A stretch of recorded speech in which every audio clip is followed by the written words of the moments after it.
Welcome to determining the number of x-intercepts without graphing or calculating, as well as calculating the x-intercepts and the y-intercept. So first thing we're going to do is look at an equation of a parabola. Your job is to determine without graphing it whether or not it has 1, 0, or 2 x-intercepts. And so we're quite familiar now with the equation. We know what A does, we know what P does, and we know what Q does. So I'm just going to slide this over a little bit here. First thing we need to do is to be able to determine the vertex. And we know that the vertex is P and Q, and we know where that is in the formula. So just by looking at this first equation here, we can see that the vertex is going to be -4, -2. If we look at the value of A, which of course indicates whether it opens upwards or downwards, we can see that because the 5 is positive, it will open upwards. And so if you picture a -4, -2 on the Cartesian plane, we know that that will be in quadrant 3. If it opens upward, we can visualize that it will cross the x-axis at how many places? 2. Similarly, moving on, and what I'll try to do is I'll just try to keep it on the equation, and then you won't see me write it, but you'll hear what I write, and then that way it'll be easier, I think, to analyze it. So looking at the second one, the vertex will be 9 and 0 because there's an understood, right? If there's no constant there, it's just an understood plus 0, which of course we don't write because it doesn't make any sense. Our A value is negative, so it opens downward. Okay, so once again, 9 and 0. So that means our vertex is on the x-axis, and if it opens downward, we know that it will have 1 x-intercept, and that will of course be the vertex. Moving on to the third one, vertex of 5 and 8. Negative value of A, so it opens down. So we can now picture the vertex in quadrant 1 opening down, and so it will have 2 x-intercepts. And the last one has a vertex of 2 and 5. Once again, in the first quadrant, 1/3 is positive, so it opens upwards. So if we picture that, 2 and 5 opening upwards, we know that it will not cross the x-axis at all. And that's that. So not too challenging here. And we are now into the calculating part. So all parabolas, quadratic functions, will have a y-intercept because no matter where the vertex is, whether it opens upwards or downwards, it will at some point cross the y-axis. But we've just found out that, of course, they can have 0, 1, or 2 x-intercepts, and now we have to calculate it. That's a little bit of a trickier process. Same steps, though, as grade 10, except now instead of linear functions, we're dealing with quadratic functions. So the steps are there for you. How to calculate the y-intercept, let x equal 0 and solve for y.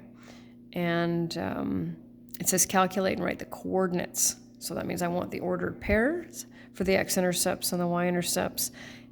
Show the substitution step, and then leave your answers in simplified radical form where possible. So we're just going to be bringing that radical stuff into this as well. So the steps are there.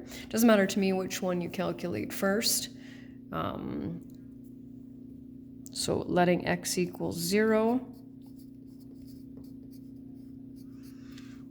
So that's the substitution step where you've substituted 0 in place of, in this case, x, and then you can evaluate. So of course we follow order of operations. -7 squared is 49 times 5 is 245. And no, I wouldn't have you graph that, but there's absolutely nothing wrong with having that kind of a y-intercept. So just make sure you don't second guess yourself based on, for example, the fact that the number is large, because as long as I don't ask you to graph it, we're okay.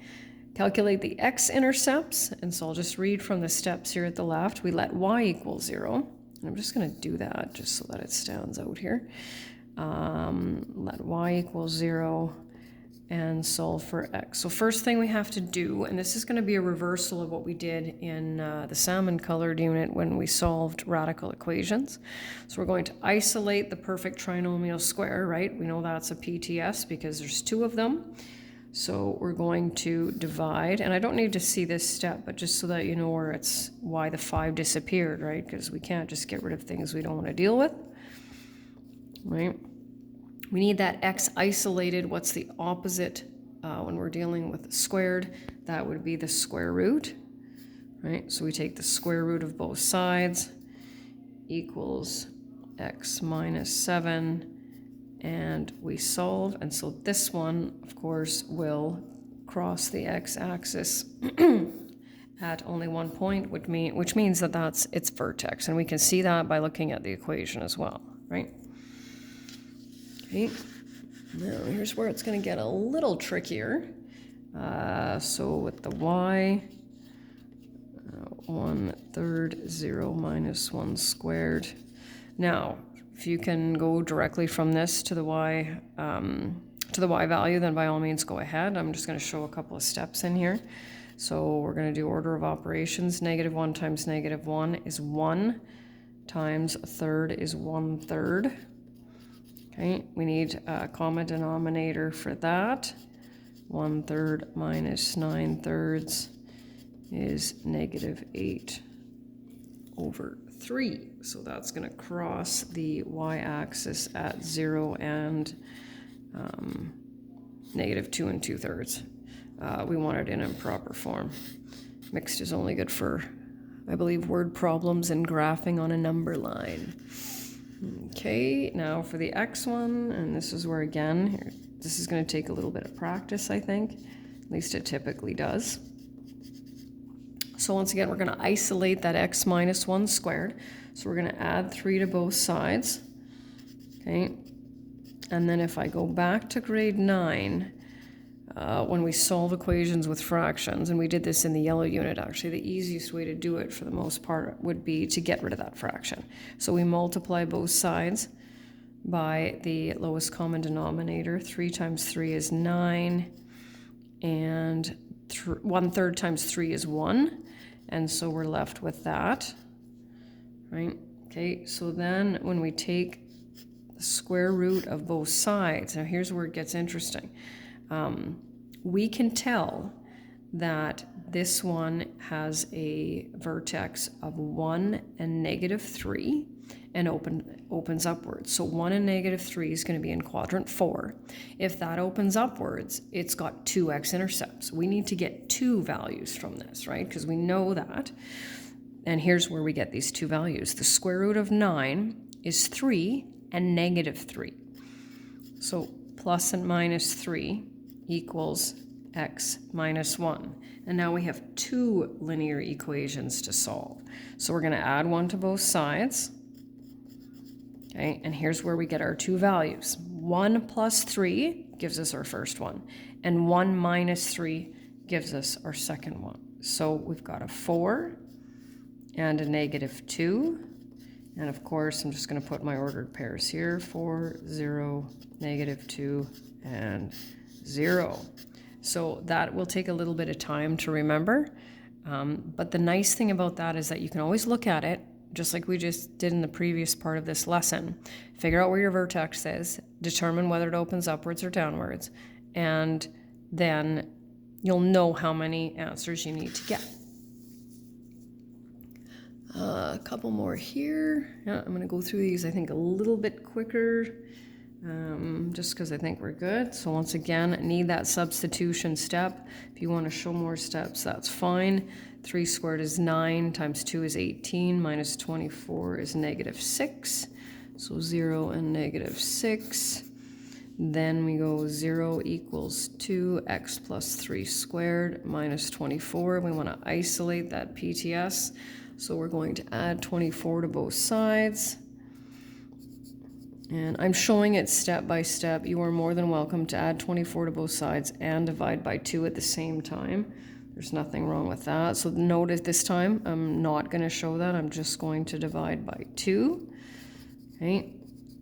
take the square root of both sides. Now, once again, we want it in simplified radical form, and we know how to simplify that, so we're going to break that down into root 4 times root 3, right? So I'm going to do that, x plus 3, isolate that x, negative 3 plus or minus 2 root 3. Now, it might look complicated, but actually that's done, right?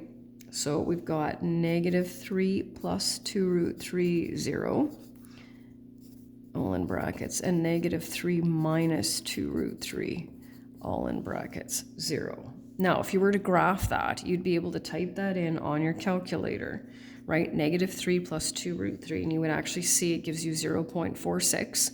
So that would be really close, of course, to a half. This one will give you negative 6.46. So if you were graphing that, you would be able to check to see that your x-intercepts were close. And then the last one, y equals 2, 0 plus 1 squared plus 6, y equals 8. And we have 0 and 8. And then 0 equals 2, x plus 1 squared plus 6. So we're going to isolate the x plus 1 squared, subtract 6 from both sides, and negative 3.